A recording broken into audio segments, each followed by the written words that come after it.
And there's like 4 million podcasts in America. But no one's doing this one. I know, but it would be like if Johnny Carson, when we watched him, had, 4 million like late night shows that people had that they, maybe only 500 watched this one and 1,000 watched this one, but his rating cumulatively, all those tiny ants sucking a little bit away, would have left him not with 17 million, which he had at his height, but, something much more modest. That's the problem with so many podcasts. No. Why? First of all, you're doing the thing that you hate the most, which is moving people around in chronology. If Johnny Carson was, forget that. We're here now. You're you, we're here now. It doesn't matter what he would have done, or what matters is this makes... Go ahead, finish your point.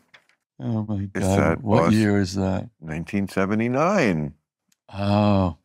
Carson must stay. Can you, what a baller he was, right? Yeah. I mean, just to have the headlines about what you... Recently, legendary comedian Jerry Seinfeld appeared on Bill Maher's podcast, Club Random. They looked at an old newspaper clipping about Johnny Carson and discussed whether or not he would survive in today's environment. But you're right. He would not, as great as he would not survive today. He was just, that show breathed way too much for the current audience. Right, I know.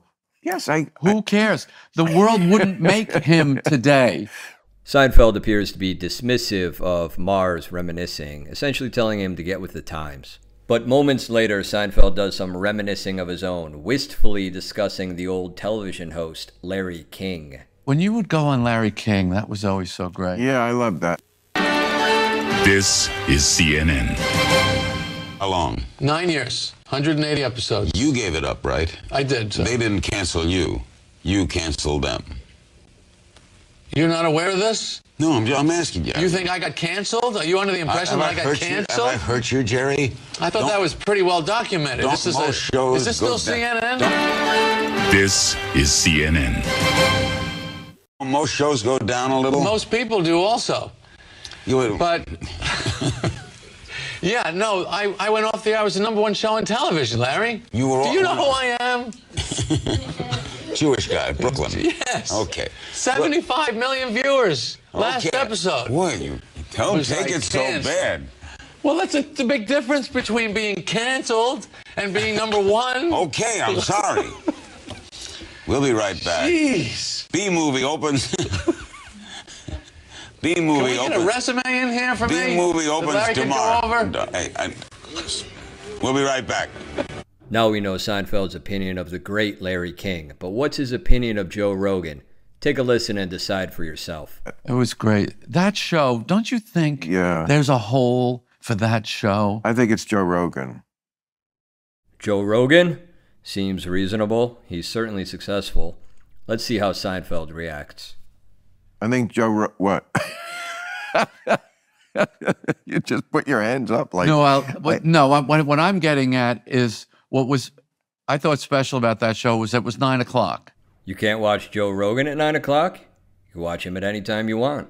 Every night at 9 o'clock, Larry King was going to be sitting with someone who could probably be of interest. Yes. And that was a great TV. That was great TV.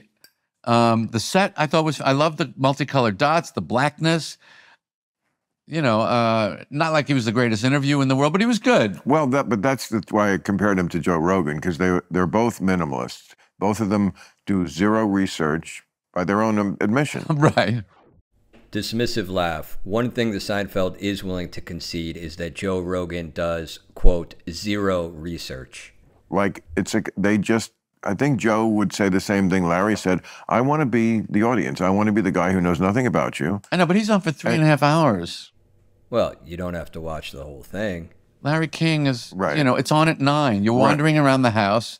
You're looking for something to do. Who's on Larry King? Right. That was a great thing. I can't believe they haven't tried to replace that. I don't know who would. We're told that God put a miracle baby in a virgin. But the truth is, Joseph got Mary pregnant, okay? Back then, they stoned women who had premarital sex. So they came up with a lie. A lie so big that stupid morons like you actually bought it. Prevent. I don't know, man, but you gotta don't stop get in. hanging out in that hot tub with Bill Maher all the time and get some. It sounds like you got a God-shaped hole in your heart.